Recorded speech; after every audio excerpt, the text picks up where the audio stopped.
13, and they have, with the 13th pick of the 2024 NBA draft, the consensus mock draft has the Sacramento Kings taking Bronny James's teammate.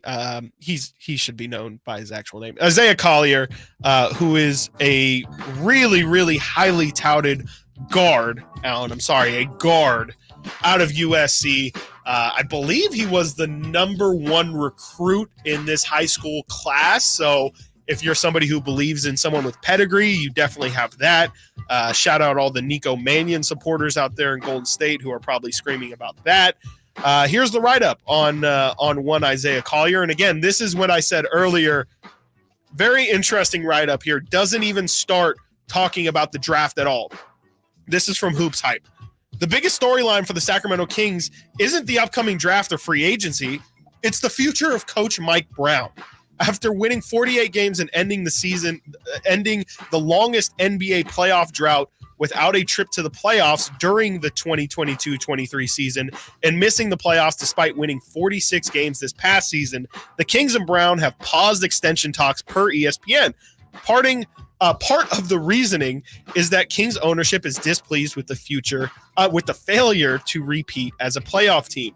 Following 16 years of ineptitude and no playoff appearances, Brown helped change the culture in Sacramento.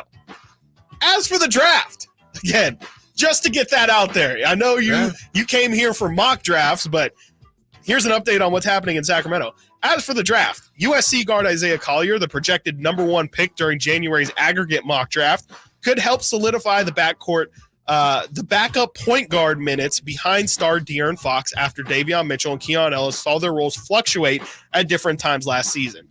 Don't know if I'd call Keon a point guard. I know he's kind of listed as one and has ball handled a little bit, but I think he's more of a 2. Collier has an NBA physique, attacks the paint with force, gets to the foul line often, and can provide on-ball defense along the perimeter. His ability to become a better shooter from beyond the arc and foul line, along with limiting his turnovers, will determine if he reaches his NBA ceiling. For his strengths, we have decent shooting percentage, almost 50% from the field, just under 33% from 3. Solid ball handler with creativity and craftiness, changes speeds well. He has size and strength advantage at 6'4", making him tough to defend at the point of attack. He has excellent court vision, a quick first step, effective mid-range, an NBA frame, and ability to consistently get to the free throw line and draw fouls. His weaknesses, however, tendency to turn the ball over and struggle with passing accuracy, below average defender with deficiencies in team defense and lateral quickness, short wingspan limits defensive effectiveness, inconsistent shooting and poor free throw percentage, lack of elite athleticism and finishing ability, questions about overall feel for the game and defensive effort. Those are some really, really bad negatives. Chris, I feel like those negatives are he turns the ball over, he's not a good defender, he can't move laterally quickly, he has a small wingspan, he's an inconsistent shooter, can't make free throws, and he's not athletic. And he has bad basketball IQ.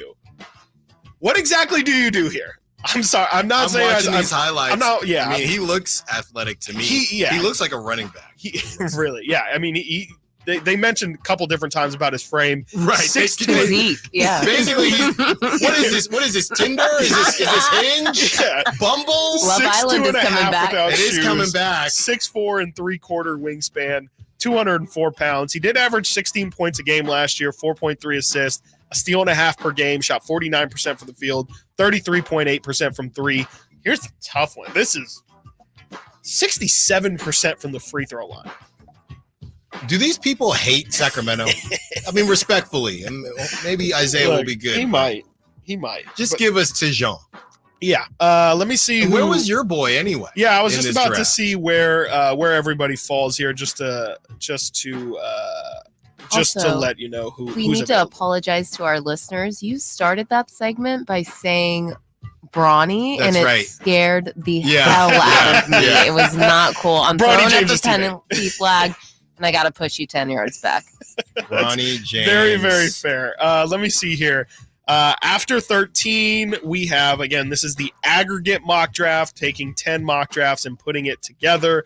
Number 14 is Jared McCain.